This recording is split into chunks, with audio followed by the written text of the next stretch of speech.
आगामी महापालिका निवडणुकांची तयारी आता सुरू झाली आहे। इच्छुक जोरदार कामाला सुद्धा लागले। पण या निवडणुकांसाठी जे मतदान करतात अशा मतदार राजाबाबत एक धक्कादायक माहिती समोर आली आहे। एका संस्थेमार्फत एक अभ्यास करण्यात आला आणि या अभ्यासाच्या सर्वेक्षणातून काही माहिती समोर आलेली आहे। ती धक्कादायक माहिती का आहे, असं मी नेमकं का म्हणते हे जाणून घेण्यासाठी हा व्हिडिओ शेवटपर्यंत बघा। नमस्कार, मी अश्विनी जाधव केदारी आणि तुम्ही पाहताय लोकमत डिजिटल।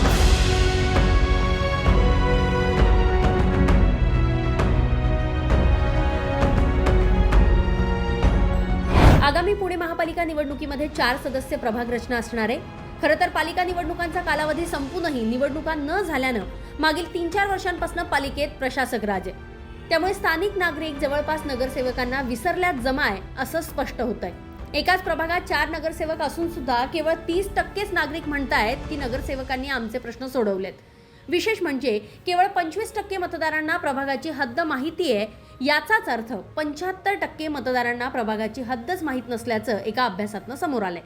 आगामी महापालिका निवडणुकीमध्ये 4 नगरसेवकांऐवजी 1 किंवा 2च नगरसेवक निवडून द्यायला आवडेल असा निष्कर्ष सुद्धा या अभ्यासातनं समोर आलाय।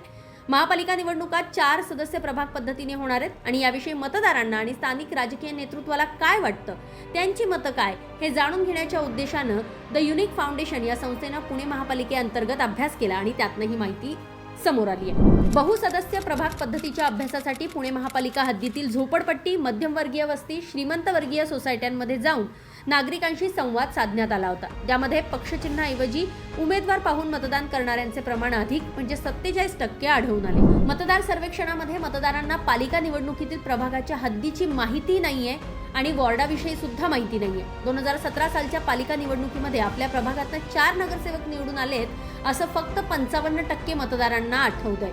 आगामी महापालिका निवडणुकीमध्ये 4 नगरसेवकांऐवजी 1 किंवा 2 नगरसेवक निवडून द्यायला आवडेल। अनेक पक्षांच्या राज्य पातळीवरील नेत्यांचा कल हा खरं तर बहुसदस्य प्रभागांकडे असताना स्थानिक राजकीय नेतृत्वाचा कल मात्र छोट्या 1 किंवा 2 सदस्य वॉर्डाबाबत अनुकूल दिसून आलाय। शिवाय 4 सदस्य पद्धती या लहान पक्ष आणि अपक्ष उमेदवारांना प्रचार करण्यासाठी प्रतिकूल आहे असं सुद्धा दिसतंय आणि अर्थातच आर्थिकदृष्ट्या 4 पॅनल उभे करणे त्यांना गैरसोयीचे सुद्धा ठरते असं सुद्धा या अभ्यासाच्या अहवालातनं नमूद करण्यात आलंय। या व्हिडिओबाबत तुमची मतं कमेंट बॉक्समध्ये नक्की कळवा। पुण्याहून अश्विनी जाधव केदारी, लोकमत व्हिडिओ।